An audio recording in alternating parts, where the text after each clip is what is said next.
कि आने वाले कलकाल में लोग वेदों की भाषा को समझ नहीं पाएंगे, क्योंकि यह बड़ी विचित्र भाषा है। इसका मतलब कुछ और ही निकलता है, मतलब कुछ और ही निकाल लेंगे। पुरंजन उपाख्यान में कथा मिलेगी। तो पंचम वेद, पंचम ग्रंथ महाभारत की रचना, उससे भी शांति नहीं मिली। भैया जो हम लिख रहे हैं उसमें हम स्वयं असंतुष्ट हैं, तो लोगों को क्या शांति मिली? उससे भी शांति नहीं मिली तो एक के बाद एक पुराणों की रचना करना प्रारंभ कर। विष्णु महापुराण लिख डाले, और विष्णु महापुराण में 23,000 श्लोकों को लिख डाले। शांति नहीं मिली, तब शिव महापुराण लिखे 24,000 श्लोक, शांति नहीं मिली। नोट करते जाइए। फिर उसके बाद अग्नि पुराण लिखे 15,000 श्लोक, शांति नहीं। भविष्य पुराण 14,500 श्लोक, ब्रह्मवर्त पुराण 18,000 श्लोक, फिर उसके बाद लिंग पुराण 11,000 श्लोक, वाराह पुराण 24,000 श्लोक, स्कंद पुराण 81,100 श्लोक स्कंद पुराण, और ब्रह्म पुराण में 10,000 श्लोक, पद्म पुराण में 55,000 श्लोक, वामन पुराण में 10,000 श्लोक, और कूर्म पुराण में 17,000 श्लोक। फिर भी शांति नहीं। तब मत्स्य पुराण, इसमें सत्यव्रत मनु की बड़ी सुंदर मत्स्य पुराण में कथा है, उसकी रचना की, और उसमें 14,000 श्लोक, शांति नहीं। गरुड़ पुराण 19,000 श्लोक इसमें है गरुड़ पुराण में, उसमें भी शांति नहीं। तब बेचारे रोने लगे, शांति जब नहीं। और जब रोने लगे तब वो आ गए, कौन? इलेक्ट्रॉनिक मीडिया बाबा। श्रीमन नारायण नारायण नारायण, श्रीमन नारायण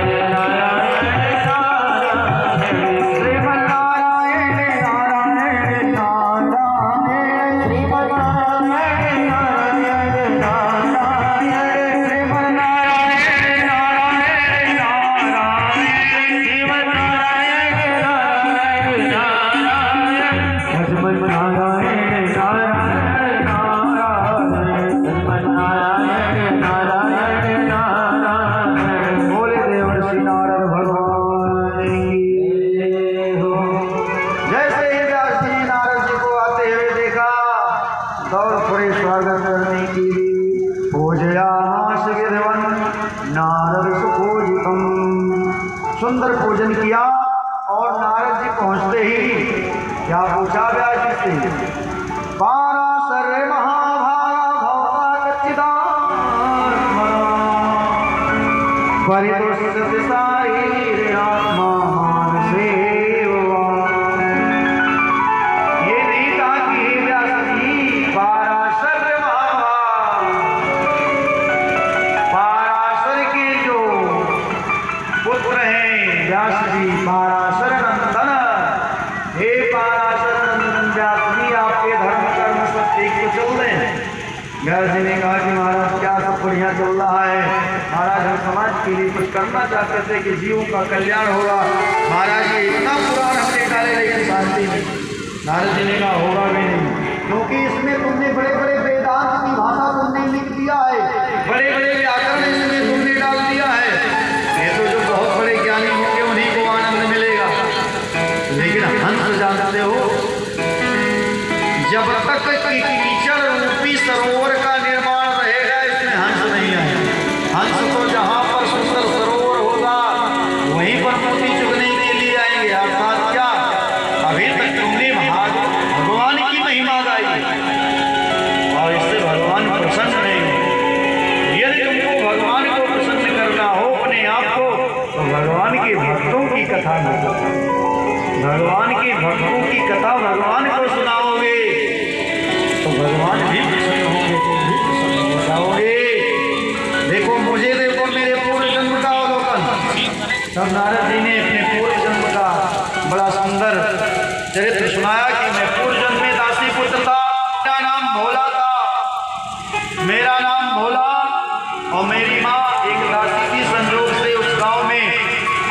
कुछ संत लोग चातुर्मास करने के लिए पधारे और मेरी माँ की ड्यूटी लग गई संतों की सेवा करने के लिए। मैं भी संतों की सेवा में लीन हो गया। मेरी माँ चावल धुलती संतों की सेवा के लिए, आटा गूंथती संतों की सेवा के लिए, और लकड़ी बीनने के लिए मैं भी जाता, जंगल से भोजन बनाने के लिए जाता। संत लोग कथा कहते और मैं भी बैठ के भगवान की कथा सुनता। भगवान की कथा सुनते सुनते उनके गुण, उनके रूप, उनकी लीला, उनके वात्सल्य स्वभाव को, उनकी कृपालता, उनकी भक्तवत्सलता को सुन सुन करके मेरे मन में प्रेम हो। संत लोग जब भोजन करके उठ जाते तो मैं उनका जूठा खाता, पत्तल में से पूरा जूठन साफ करके और उसको मैं खाता, संतों का मैं चरण दबाता। आज भी संतों का जूठा के लिए भी आप ले जाए, छावनी में भंडारा होता है, बड़े बड़े मारवाड़ी, बड़े बड़े सेठ लोग संतों के जूठन के लिए लड़ाई कर लेते हैं कि मुझको तो कम ही मिला इतना चाहता। और एक बात बताएं, धन को बढ़ाना हो, यदि सुख चाहते हो और हर तरीके से सुखी होना चाहते हो तो संतों की सेवा करना प्रारंभ कर दो। बस देखो माला माल हो जाओ। बोले वृंदावन बिहारी लाल की। मैं संतों की सेवा करता गया, भगवान की कथा में सुनता गया। चातुर्मास बरसात के समय में होता है और मैं सुनता गया, सुनते सुनते। देखो भाई, जब तक जानोगे नहीं तब तक प्रेम नहीं होगा। जिनके बारे में आप सुनोगे नहीं तब तक प्रेम नहीं होगा, क्योंकि जाने बिनु न होए परतीति, बिनु परतीत होए नहीं, बिनु परतीत होए नहीं प्रीति। जाने बिनु न होए परतीति, जाने बिनु न होए परतीति, बिनु परतीत होए नहीं प्रीति, बिनु परतीत होए नहीं प्रीति। बोले बोले वृंदावन बिहारी लाल। जब तक जिसको जानोगे नहीं उसके प्रति आपका प्रेम कैसे होगा? आपके बीच में प्रधानमंत्री बैठे हो, आप उन्हें नहीं जान रहे, क्या मतलब? और जहाँ जानकारी हुई कहाँ दौड़ा भाई। ऐसे जब तक भगवान की कृपालता, दयालुता, भक्तवत्सलता, उनकी कोमलता, उनकी वात्सल्य, उनकी वात्सल्य स्वभाव को नहीं जानोगे तब तक कैसे? जितना भगवान के बारे में उतना आज तक किसी धर्म ग्रंथ में कोई किसी ने लिखा है तो क्या ये कवियों का दोष था? क्या भगवान का दोष? क्या भगवान का गुण है? बोले कवि नाम को दोष। अरे हमारे राम जी के गुण, हमारे श्री कृष्ण कन्हैया के गुण ऐसे ही हैं कि जब कवि लोग अपने काव्य का नायक चुनने के लिए, बड़े बड़े कवि लोग जैसे कदम उठाते ना और अपने काव्य का नायक ढूंढते, तो सारी दुनिया में कोई ऐसा महापुरुष दिखाई नहीं पड़ता राम और कृष्ण के अलावा कि जिसको अपना नायक चुनते। और इसी प्रकार से कृष्ण और राम को नायक चुन करके गोस्वामी के रूप में, वाल्मीकि के रूप में, भागवत के रूप में, ब्रह्मवत पुराण के रूप में, सूरदास, मीरा, क्या क्या कवियों ने नहीं लिखा। जिन कवियों ने अपने काव्य का नायक बनाया वो कृष्ण और राम को ही बनाया। आज तक जितने भी, यहाँ तक कि जो ये कहता है कि हम राम को नहीं मानते हैं, राम ने ये किया वो किया, वो दुनिया का पाखंड फैलाता है। वो अपनी नजर में जानता है कि मैं राम को नहीं मानता, लेकिन हमारे महापुरुष विद्वान कहते हैं कि चाहे जैसे भी वो चर्चा तो मेरे राम का ही कर रहा है, इसलिए वो भी मेरे राम को नायक बोले। वृंदावन बिहारी लाल की जय हो। तो इस प्रकार से कवियों ने जो गाया भगवान के विषय में, और वही सुन करके मेरे भीतर में प्रेम होने लगा। और अंत में जब संत लोग चातुर्मास करके वापस जाने लगे, मैं भी पीछे पीछे चल पड़ा। संतों ने कहा, बेटा बोला तू कहाँ आ रहा है? तो संतों से मैंने कहा कि देखो महाराज, आपने कथा में बताया था कि संसार में सब झूठा है, ये संसार बेकार, भगवान ही सत्य है, तो हम भी आपके साथ में चल रहे हैं। संतों ने कहा, बेटा तेरा भाव बड़ा सुंदर है, भगवान से तेरा प्रेम हो गया, अच्छी बात। लेकिन शास्त्र कहते हैं कि मातृदेवो भव, पितृदेवो भव, अतिथिदेवो भव, आचार्य देवो भव। ये सब भी आपका एक बहुत बड़ा ऋण है। उस ऋण को उतार करके, उससे ऋण होकर के भी माता है, माता की सेवा करो। जब माँ नहीं रहेगी तो चले आना। सुन बोला, इधर पकड़ ली और उनके कान में धीरे से एक मंत्र दे दिया, कहा इसी मंत्र का तो जाप करना, और जब तेरी माँ मर जाएगी तब तो भजन करने के लिए चले आना, इसी नाम का जतन करना, काम बन जाएगा। नारद जी सुना रहे व्यास जी को एक कथा, कहा कि तब उस समय मैं रुक गया, और जब मैं रुक गया और सब लोग तो चले गए, मैं मन में सोच रहा, हे प्रभु मेरी माँ जल्दी मर जाती तो मैं आनंद में चला जाता।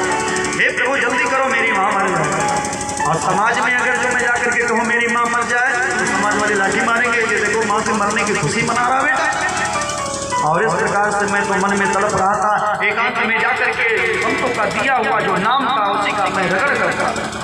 और संजोग से गोधोली बेला में मेरी माँ गोदोहन गैया दो करके आ रही थी। संजोग से एक सर्प के ऊपर उसका पैर पड़ गया, उस सर्प ने दंश मार दिया और मेरी माँ गिर पड़ी और मर गई। कुछ बच्चों ने आकर के बताया, अरे भोला, अरे ओ भोला, तेरी माँ मर गई, मर गई, मर गई। अरे नारद जी ने कहा, हे डॉक्टर जी बड़ी कृपा हुई, मारे बेटे के मैं उछल पड़ा कि जय हो, आप मुझे इस झंझट से दूर कर दिए। लेकिन झूठ मूठ का आंसू पूछते हुए मैं आया और माँ का सारा कर्मकांड कर दिया। और उसके बाद मैं भागा पागलों की तरीके से सीधे उतरे हिमालय की तरफ मैं भागता जंगल झाड़ियों को पार करता हुआ जा रहा हूँ। और संजोग से अब इतना अमल बढ़ गया, इतना अमल बढ़ गया कि मैं एक सरोवर के किनारे बैठ करके आंख बंद करके और उसी नाम का जाप करने लगा। और उसी नाम का जाप करते करते मेरे हृदय में भगवान की बाल की झांकी उतर गई। और जैसे भगवान की बाल की झांकी का दर्शन करना मैं चाहा तो मैंने सोचा जो भीतर हो वही बाहर होगा। मैंने आंख खोल दिया और जो बाहर नहीं, और फिर मैं आंख बंद किया तो भीतर वाले को जो पहले दर्शन किया था उसको दोबारा ना पा करके मैं बड़ा परेशान हुआ, चिल्लाने लगा, कहाँ गया वो सुंदर सांवला।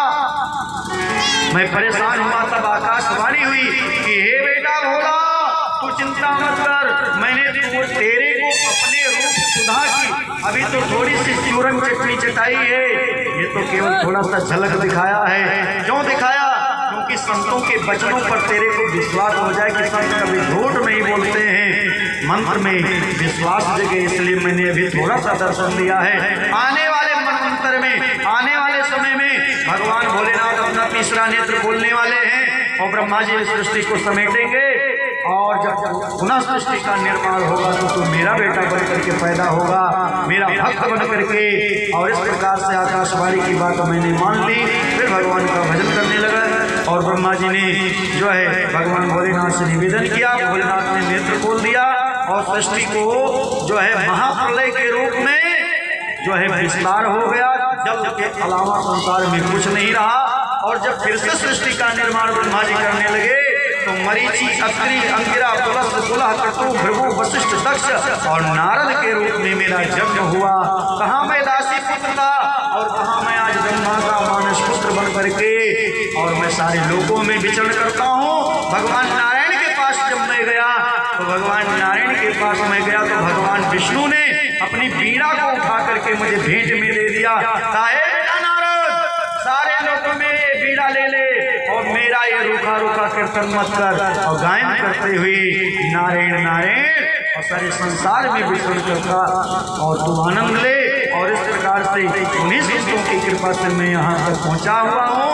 तो आप वही काम कीजिए जिससे भगवान प्रसन्न हो जाएं। तब नारद जी ने 4 चतुश्लोकी भागवत का बीज यहाँ पर व्यास जी को दिया। इसी का विस्तार अहमेवास्मीवाग्रे नान्यद सदसत परम पश्चादहं हृदयर्थं यत् प्रतीयेत न प्रतीयेत चात्मनि तद्विद्यादात्मनो मायां यथा भासो यथा यथा भूतानि भूतेषु चावचेष्वनो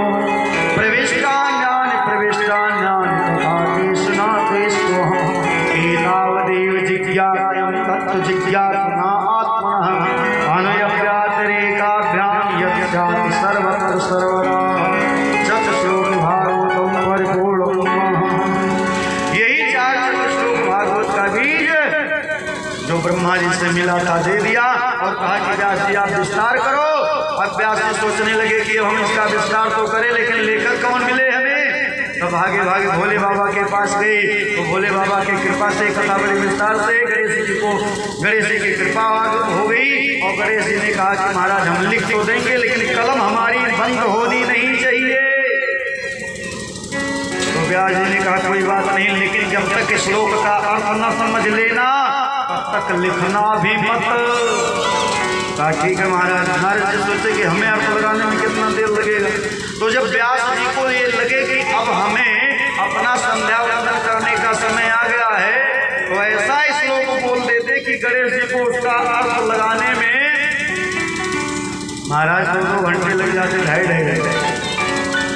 आइए एक आध श्लोक बताएं। अभ्यास जी को जैसे संध्या वंदन करना है, स्नान करने जाना है तो क्या करना, तो एक ऐसे घुमा के श्लोक बोल कैसे खचरस सुता सुतया खेचरी अखेचरी जननी न पिता खेचरी खचरस सुतो हथयो खचरा और बिल की खेचरी हा खेचरा। आप चक्कर में पड़ गए महाराज, खेचर खेचर क्या होता है, तो खचर नाम है राक्षस का और खचर नाम सूर्य नारायण का भी,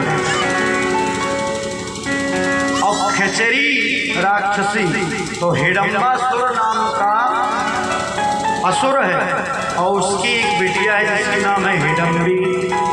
खचरस सुता सुतया खेचरी, तो खचर की जो बिटिया है वो भी खचर है राक्षस, और लेकिन और खचर की बिटिया की जो पुत्र है वो भी खचर है, वो भी राक्षस है। लेकिन जो उसका पुत्र है वो राक्षस, माता भी राक्षसी, लेकिन पिता राक्षस नहीं, पिता राक्षस नहीं। वो कौन है, तो हिडम्बासुर की जो बिटिया है हिडम्बी, हिडम्बी का विवाह हुआ है भीम के साथ और उसका बेटा है घटवत, और घटवत कच्छ जो है, घटवत कच्छ का जब वध कर्ण कर रहे थे तो सूर्य के पुत्र हैं कर्ण भी, तो खचरस सुता, तो सूर्य भगवान के पुत्र खचरस सुता, अर्थात जो खचर सूर्य नारायण भगवान के पुत्र हैं वो जब घटवत कच्छ का वध किए तो खचरस सुतो हतयो खचरा, तो बिल की खेचरी हा खचरा। अब वो बिल की खेचरी है, वो खेचरी बड़ी जोर से चिल्लाने लगी, हाय हाय मेरा पुत्र खचर मारा गया, और खचर के पुत्र ने ही खचर की पुत्र को मार दिया। अब बताइए इतना अर्थ लगाने में जो है